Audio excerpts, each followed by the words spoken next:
Existem animes, jogos, mangás, filmes ou qualquer coisa tão ruins, mas tão ruins que te marcam eternamente e você nunca vai conseguir esquecer elas. Existem obras tão boas que te marcam profundamente e você também nunca vai conseguir esquecer elas, por um bom motivo. E existem as obras medíocres. Você lê, ou joga, ou vê, e termina e fala, ok, e parte pra próxima. Ok, eu não realmente espero muita coisa de Bakugan ou do próximo Battlefield, mas quando o material de origem é bom, o que justifica uma adaptação ser medíocre? Existem dois motivos muito particulares pelo qual eu acho que Junji Ito Collection falha, principalmente porque as histórias do anime não conseguem criar o clima, a tensão e o suspense que as obras originais criam, ao mesmo tempo que falham visualmente, mas... Enfim, vamos pro vídeo, óbvio, todo aquele papinho de youtuber, né? Dá like no vídeo, se inscreve no canal, me segue no Instagram e blá blá blá. Aí, esse vídeo é basicamente uma desculpa pra eu falar de olhos. Sim, olhos.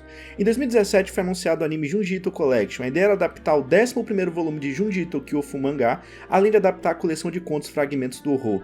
O anime também adaptaria através de 2 ovas a história de Tomi, uma das, se não a história mais famosa de Ito. A obra ficaria por conta do Estúdio Jin. Se você é um Battle Shonenzeiro de plantão, já sacou que o Estúdio Jin foi o responsável pela 3ª, 4ª e 5ª temporada de Nanatsu no Taizai. Então, no mínimo, os fãs de Nanatsu no Taizai já estão vacinados contra a porra desse estúdio e já não esperam muita coisa do ponto de vista da animação. Mas, ok, nem só de animação vive o anime, vamos falar sobre as histórias adaptadas.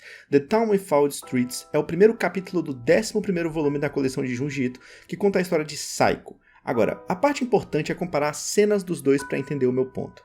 A cena do café da manhã.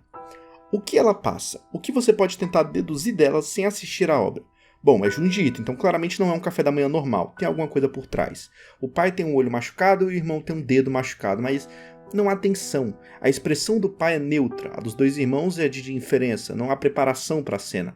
Agora, quando comparamos com a cena do mangá, nós vemos primeiro uma preparação, temos 2 quadros dedicados a mostrar a reação dos membros da família, principalmente a raiva do pai de Saiko. Saiko é desenhada ao fundo da cena, pequena, imponente contra sua própria família. A tensão é criada quadro a quadro. Funciona no mangá, mas não dá pra dizer o mesmo do anime. Esses 2 quadros particulares, com a expressão dos personagens, inclusive são retirados do anime. E pra quem quer entender o contexto, basicamente a Saiko estava sendo espionada pela própria família.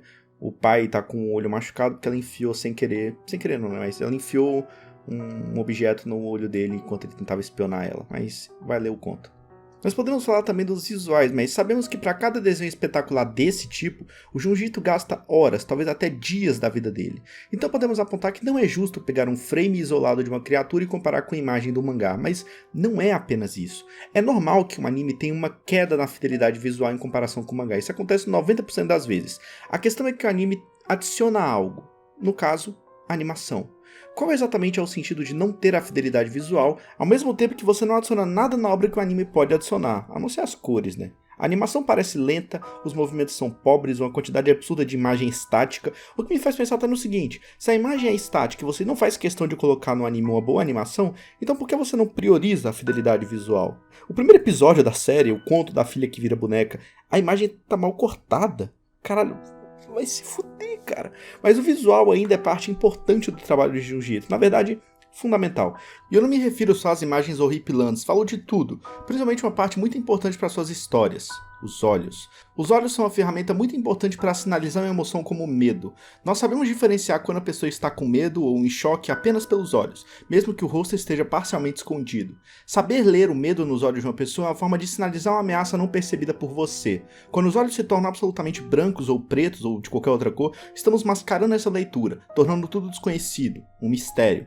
Os olhos são muito usados no terror, horror e suspense. Evil Dead, Dead Space 2, Premonição, dá pra citar exemplos infinitos de obras que criam cenas tensas usando os olhos de seus personagens, ou até diversos pôsteres que usam olhos também. Junji Ito também faz isso. Há algo sutil, mas horrível no bom sentido, na forma como ele retrata os olhos nas suas histórias. Eles são vívidos, contrastam com a forma como ele desenha rostos, são assustadores. Pegamos, por exemplo, a obra de Andrea Martina, talvez eu tenha falado completamente errado, provavelmente sim.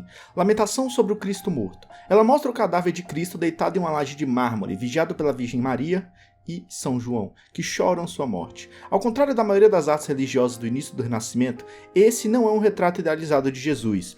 Os buracos dos pregos nas mãos e nos pés, a descoloração da pele, a perspectiva dramática do corpo em escorço dão à pintura uma certa frieza. A pintura também oferece ao espectador, posicionado aos pés de Cristo, um close dramático do corpo morto dele. O Cristo de Mantina, acho que é assim que se pronuncia, é muito troncudo, embora o artista tenha deliberadamente reduzido o tamanho dos pés para não obscurecer nossa visão do corpo. Se a fotografia tivesse sido tirada do mesmo ponto de vista, os pés teriam bloqueado nossa visão do torso.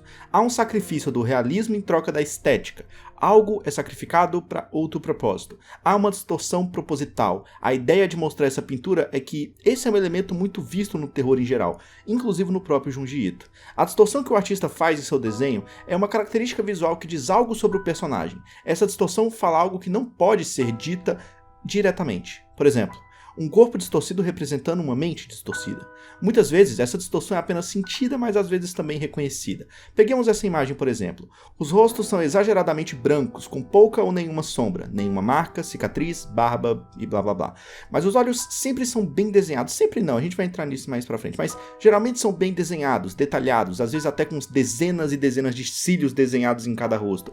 Mas note que os outros elementos do rosto são simples. O nariz, muitas vezes, são só 2 pontos, sem nenhuma sombra. A boca, uma simples linha reta, também sem nenhum detalhe. Esse efeito do rosto excessivamente branco e sem detalhes no mundo real talvez até possa ser reproduzido, mas exigiria muita luz sendo jogada diretamente no corpo. Uma quantidade grande o suficiente para não só ocultar os detalhes dos olhos, como uma quantidade grande o suficiente que deixaria impossível para qualquer um abrir o olho. Há um sacrifício da realidade para dar valor ao horror da história. Criar rostos brilhantes excessivamente, às vezes, é uma característica extremamente comum do trabalho de Junji Ito. O rosto funciona quase como um espaço negativo no desenho, para dar valor aos olhos vívidos. Há um efeito mimético em cena. Temos os elementos normais desenhados em um estilo padrão de mangá, enquanto os olhos são copiados de um estilo mais realista. Em alguns casos há até uma necessidade de desenhar seus cílios e mostrar como a luz reflete na superfície, ao mesmo tempo que os outros elementos são praticamente sugeridos e não representados. Outras histórias como Rama também dão detalhes adicionais aos olhos, enquanto parte do rosto é só simplesmente um ponto. O que eu acho mais diferente entre esses dois casos é que Rama basicamente torna padrão o exato mesmo estilo. Os olhos gigantescos são para a série o equivalente à pele amarela é para os Simpsons. A diferença também é que Junji Ito foca no estilo mais realista, Rama tem um estilo próprio de olhos gigantescos. E também o Junji Ito faz variações. Às vezes é um estilo padrão para ele, um rosto padrão com olhos realistas. Às vezes ele desenha um rosto realista em todas as partes e às vezes ele brinca com imagens que parecem quase uma caricatura. Há muita variação. É importante ressaltar que nem todos os personagens são assim. Geralmente apenas aqueles que estão presenciando ou são algo terrível. Alguns personagens simplesmente não têm a noção do que eles estão vendo e brigam com a própria percepção, brigam com a própria realidade. Por isso, sua reação às catástrofes da história são mais vazia do que a reação dos personagens que entendem no que eles estão se metendo.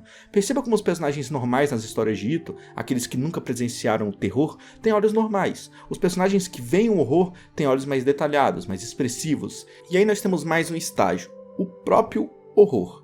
Suas imagens assustadoras são feitas no estilo mais realista possível para ele. Então toda a simplicidade colocada em seus personagens se mostra intencional. Eu falo sobre como os olhos desenhados por Ito são orgânicos, detalhados, quase separados do ambiente, mas fora seus olhos, os elementos do seu rosto são quase sugeridos. Mas nenhuma imagem assustadora segue essa regra do rosto. Elas são como os olhos, o centro da atenção, carregadas de tinta, meio tom, tridimensionalidade. O horror não é sugerido, ele tá lá. Ele parece ter 2 estilos que estão justapostos um no outro o tempo todo, o horrível e o casual. É essa justaposição que cria a identidade de Junji Ito, essa flutuação entre o normal e o anormal. E é a junção dos 2 estilos que vemos em Layers of Fear. A história, para quem não se lembra, fala basicamente sobre uma garota que foi amaldiçoada e agora ela é toda feita em camadas, mas enfim. O rosto branco, pálido, sem vida, dá vida a um rosto sombreado, com olhos super detalhados, bonitos, vivos e assustados. A personagem feita em camadas é a parte física do horror da história. Por isso, faz sentido que justamente no momento em que vemos essa face dela pela primeira vez, seja tudo tão vivo. É ainda mais brilhante, mais arredondado, mais detalhado. Há uma diferença substancial entre as obras de Ito em mangá e anime, até mesmo nos mínimos detalhes. Os olhos são algo que o Junji Ito Collection não conseguiram traduzir bem. Eles não se destacam do resto da imagem, eles apenas parecem estar lá. É o tipo de problema que a adaptação de Uzumaki parece querer resolver, mas... bom, quem sabe em 2023 nós tenhamos a resposta, a não ser que seja adiado de novo. Mas é basicamente isso. Tchau.